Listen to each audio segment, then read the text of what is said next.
Assalamualaikum warahmatullahi wabarakatuh. Perkenalkan, nama saya Marit Rika Aurea Sulika, nomor absen 25 dari kelas 10 AT1.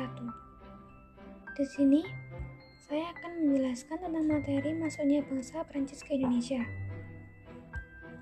Materi yang akan saya jelaskan adalah tentang yang pertama, asal masuknya bangsa Prancis ke Indonesia. Yang kedua, tokoh serta peranannya.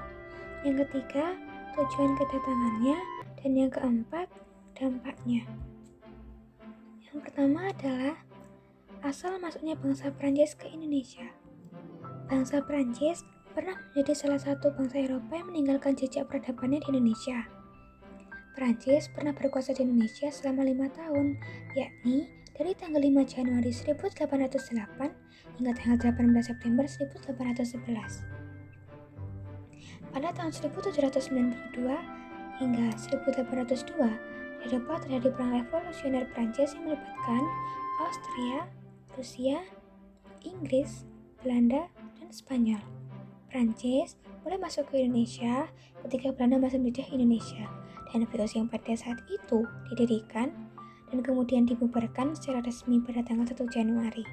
Belanda pada saat itu wilayah jajahan Prancis, sehingga segala bentuk kekuasaan pemerintah dan kebijakan-kebijakan diatur dan ditinjau langsung oleh Prancis. Meski demikian, kehidupan peradaban dan kekuasaan bangsa Prancis dilakukan secara tidak langsung, melainkan melalui pihak perantara. Yang kedua adalah tokoh serta peranannya. Tokohnya adalah Herman Willem Daendels. Herman Willem Daendels menjabat sebagai Gubernur Jenderal Hindia Belanda pada tahun 1808 hingga 1811. Pada tahun 1808, Louis Napoleon dari Prancis menunjuk Daendels ke Batavia untuk menjadi Gubernur Jenderal di Indonesia. Herman Willem Daendels ditugaskan untuk mempertahankan Pulau Jawa dari serangan Inggris. Ia dikirim oleh Louis Napoleon untuk menjadi Gubernur Jenderal. Namun, tugas dan peran utama Daendels dikirim ke Indonesia adalah untuk mempertahankan Pulau Jawa dari ancaman Inggris, serta memperkuat pertahanan Jawa sebagai basis militer Prancis untuk melawan pasukan Inggris di kawasan Samudra Hindia. Daendels memerintah Indonesia dengan sistem kediktatoran dan modernitas. Yang ketiga adalah tujuan kedatangannya. Tujuan kedatangan Prancis ke Indonesia adalah karena Prancis ingin menguasai kekayaan alam Indonesia, terutama rempah-rempahnya, karena pada saat itu harga rempah-rempah sangat mahal.